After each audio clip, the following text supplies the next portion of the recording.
precisely that action? Yes, well, you say that you built a very clever argument, but that's all it is. I was not conscious of any embarrassment.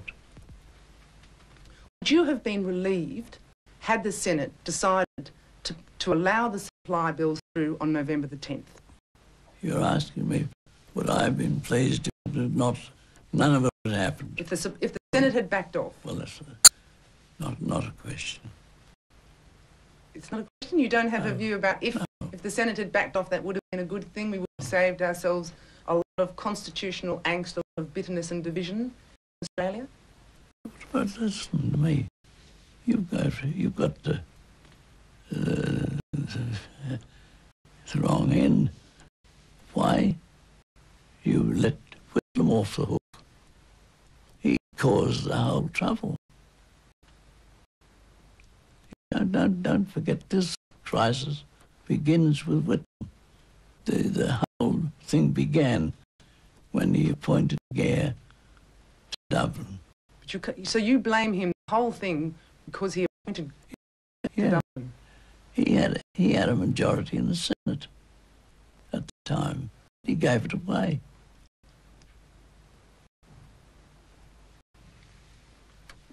Do you feel some regret that when people look back through your life that will be that act of giving the nod to the dismissal of the Prime Minister will be what history most remembers about a long career of distinguished service to the community? I don't think it will be.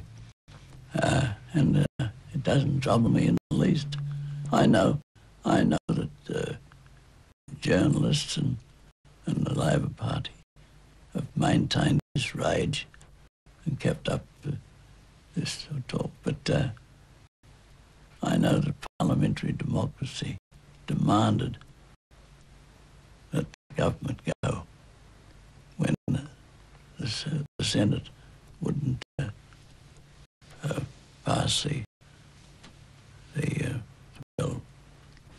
What drew you to the Liberal side of politics, the Conservative side of politics?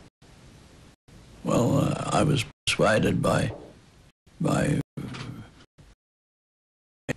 to come into politics, and I don't regret that I did.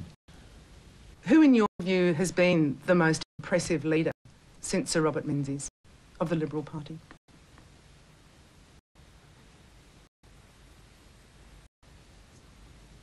Well, there wasn't one, you see. You'll find in the book that I indicated that both McMahon and Gordon wouldn't go anywhere.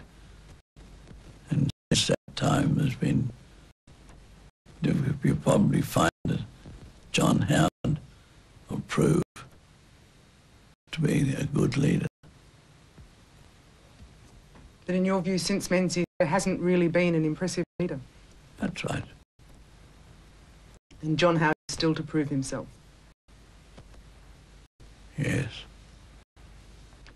Do you ever regret not having gone for the Prime Ministership yourself? Not having sought that? No, I never really contemplated that. I don't regret that at all. I'd have probably made an awful Prime Minister. You wouldn't have liked that power to bring change to the country? Oh, no, I was content to exercise the powers I did as a minister. When you talk about being happy with your power as a minister, you were a minister for 6 years. Minister for External Affairs at the time when Australia sent their first advisors to the war in Vietnam. Yes.